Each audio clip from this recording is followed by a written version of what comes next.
Hello everyone, आज है 26 जनवरी और आज इस वीडियो में हम बात करेंगे यस बैंक के बारे में।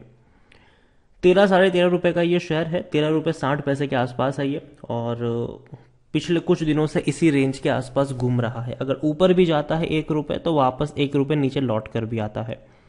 यस बैंक के हाल फिलहाल में ही नतीजे सामने आए हैं। रिजल्ट्स कैसे आए हैं वो तो डिस्कस करेंगे ही करेंगे, लेकिन साथ में नतीजे के बाद कुछ ब्रोकरेज हाउसेस है जिनकी कमेंट्री है यस बैंक को लेकर, तो उसके बारे में भी डिस्कस करना ज़रूरी है और उसी के बारे में हम यहाँ पर डिस्कस भी करेंगे। लेकिन उससे पहले अगर आपने अभी तक चैनल को सब्सक्राइब नहीं किया है तो प्लीज़ अभी इसे सब्सक्राइब कर लीजिए, क्योंकि आगे भी बहुत सारे वीडियोस हैं जो आपको काफ़ी ज़्यादा हेल्प करेंगे। तो यस बैंक का शेयर 13 रुपये 60 पैसे के आसपास ट्रेड कर रहा है। पिछले एक महीने में अगर हम देखें तो पिछले एक महीने में 2-2.5% की तेज़ी है। लेकिन अब देखिए, तेज़ी बनी थी, 14.5 तक गया, वापस टूट के ये नीचे आ गया।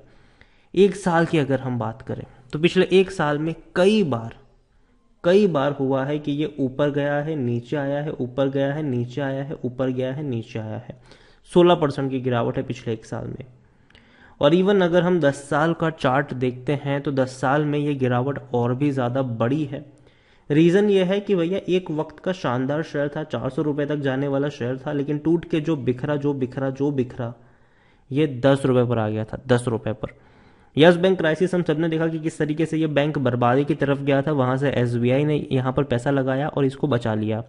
अगर एसबीआई इंटरवीन नहीं करता तो शायद अब तक यस बैंक ट्रेड भी नहीं कर रहा हो अकर तो मार्केट में।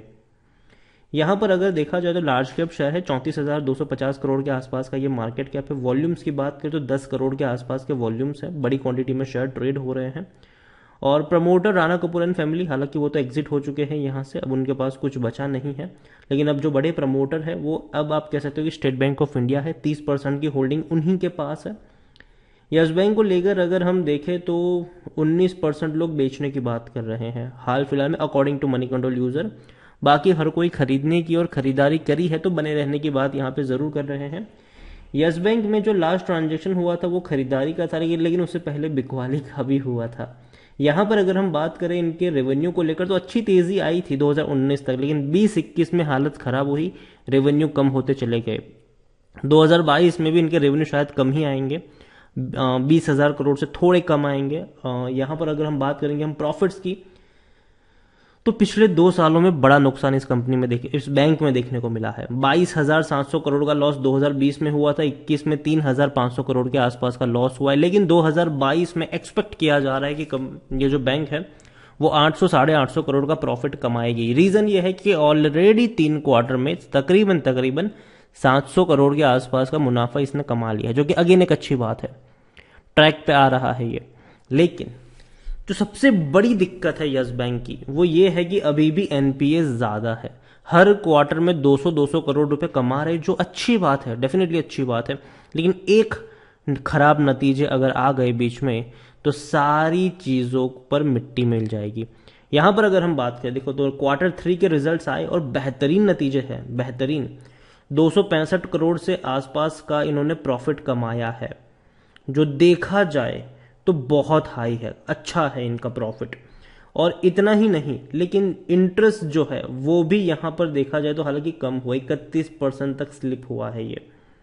और सबसे बड़ी जो दिक्कत है इनमें तो वो है नॉन परफॉर्मिंग एसेट्स। हालांकि ये इंप्रूव जरूर हुआ है, 15% से 14.70% हुआ है, लेकिन फिर भी यार ये बड़ा परसेंटेज है, बड़ा परसेंटेज। और यही वजह है कि बड़ा ब्रोकरेज फर्म एमकी ग्लोबल है, वो अभी भी यस बैंक में उनकी बेचने की सलाह है और 10 रुपए का टारगेट प्राइस है ओवर असेट्स क्वालिटी। रीजन यही है कि भैया असेट्स क्वालिटी को लेकर इनकी दिक्कत है। इतना ही नहीं, अगर दूसरा एक और ब्रोकरेज फर्म है वो आनंद राठी, उनकी बेचने की सलाह है यस बैंक में और 12 रुपए का टारगेट इन्होंने दिया है। As operating performance remain weak and near term earning is expected to remain muted. उनका ये कहना है कि देखो यार, अभी एकदम से कुछ चमत्कार नहीं होने वाला है, चीजों को बेहतर होने में वक्त लगेगा। एनपीए थोड़े से अभी इनको और परेशान कर सकते हैं, जो क्वालिटी है असेट्स की वो उतनी अच्छी नहीं है। खरीदारी करने का ये सही मौका है अकॉर्डिंग टू टिकट है, क्योंकि शेयर ओवरबॉट जोन में नहीं है, कोई भी रेड फ्लैग नजर नहीं आ रहा है यहाँ पर। और यस बैंक के बारे में अगर हम देखने की कोशिश करें तो यस बैंक में प्रमोटर जीरो है। यहाँ पे अभी हम लोग राणा कपूर एंड फैमिली को ही काउंट कर रहे हैं, लेकिन अदर डोमेस्टिक इंस्टीट्यूशन में ही एसबीआई और बाकी बैंक शामिल है यहाँ पर, और उन्हीं के पास ज़्यादा होल्डिंग्स भी देखने को मिल रही है। ओवरऑल यस बैंक को लेकर मैं यही कहूँगा कि देखो, नतीजे डेफिनेटली उनके अच्छे आए हैं, लेकिन ये मान लेना कि यहाँ से ये मल्टी बैगर बनेगा, ये थोड़ी सी जल्दबाजी होगी, क्योंकि अगर उतने ही अच्छे होते तो यहाँ से ये बाउंस कर जाना चाहिए था, लेकिन बाउंस अभी तक हुआ नहीं है। और मुझे भी लगता है कि शॉर्ट टर्म में थोड़ी सी दिक्कत अभी भी और बाकी है यहाँ पर। इस बैंक को अपनी ये जो स्ट्रेंथ है प्रॉफिट कमाने की, वो और एक दो क्वार्टर में प्रूव करनी पड़ेगी, कंसिस्टेंट परफॉर्मेंस इनको दिखाना पड़ेगा। उसके बाद लोगों का जो भरोसा है वो लौटता हुआ नजर आएगा। यहाँ पर यस बैंक को लेकर देखो, मैं ये नहीं कहूंगा कि बेच के भाग जाओ, ये करो। मुझे लगता है कि लॉन्ग टर्म में सुधार आएगा, यहाँ पर बर्बाद होने वाला बैंक नहीं है। अगर होता तो फालतू में एसबीआई अपना टाइम और पैसा इतने लंबे समय तक बर्बाद नहीं करता यहाँ पर। तो यस बैंक को लेकर एक ही चीज़ कहूंगा, 13 साढ़े 13 थोड़ा सा महंगा मुझे लग रहा है डेफिनेटली, लेकिन जो खरीदारी के अच्छे मौके हैं वो 12 रुपए के आसपास है। क्योंकि 12 रुपए के आसपास जब भी पहुंचता है, तेजी आती है, 14 रुपए तक लेके जाता है, वापस 14 रुपए पर पहुंचने के बाद इसके हाथ पैर फूलते हैं, वापस 12 पे जाता है, और ये खेल चलता रहता है। तो अभी के लिए यस बैंक देखो, अगेन मैं कह रहा हूँ, मुर्दा शेयर है ये कुछ वक्त के लिए, लेकिन लॉन्ग टर्म में अच्छी तेजी दिखा सकता है, और वो लॉन्ग टर्म बहुत लॉन्ग टर्म होगा, ठीक है। तो ये मान के चलना कि एक दो महीने में मैं ये 16-17 पे चला जाएगा, तो वो नहीं होने वाला है, ठीक है। और 10 रुपए के नीचे भी नहीं जाने वाला है, ये मेरा मानना है। रीजन ये है 10 रुपए के नीचे नहीं जाने का, देखो पहला जो स्ट्रॉन्ग सपोर्ट मुझे नजर आता है वो 12 रुपए के आसपास है इसका, ठीक है। और दूसरा जो स्ट्रॉन्ग सपोर्ट है वो मुझे लगता है कि 10 रुपए का है। 10 रुपए का स्ट्रॉन्ग सपोर्ट क्यों? क्योंकि जब यस बैंक क्राइसिस आया था तो कई सारे बैंकों ने इसको बचाया था, जिसमें से एसबीआई थी, आईसीआईसीआई बैंक थी, एचडीएफसी थी, एक्सिस थी, कई सारी बैंकों ने यहाँ पे खरीदारी करी थी, और सबने इक्विटी खरीदी थी, और सबने 10 रुपए की कीमत पर शेयर खरीदे थे। तो 10 रुपए की जो बाइंग लेवल है वो बैंक की है, मुझे लगता है कि वो एक स्ट्रॉन्ग सपोर्ट के तौर पर काम करेगा। और 12 रुपए का जो सपोर्ट है वो हम सबको पता है कि जब इसका ओएफएस आया था, जब इन्होंने 15,000 करोड़ की फंड रेजिंग करी थी, तब ओएफएस 12 रुपए के आसपास, अब 12-13 रुपए के आसपास था। तो वो मुझे लगता है कि 12 रुपए का लेवल एक स्ट्रॉन्ग सपोर्ट के तौर पर काम करेगा, और 10 रुपए का उससे भी ज्यादा स्ट्रॉन्ग सपोर्ट के तौर पर काम करेगा। तो जब तक वो इंटैक्ट है, मुझे नहीं लगता कि शेयर बर्बाद हो सकता है, और लॉन्ग टर्म के लिए रिकवर करेगा ये, लेकिन बहुत लंबा इंतजार करना पड़ेगा, पेशेंस आपको रखना पड़ेगा, ठीक है। और खरीदारी के मौके 13.5 पे नहीं, 12 रुपए के आसपास आपको देखने को मिल सकते हैं।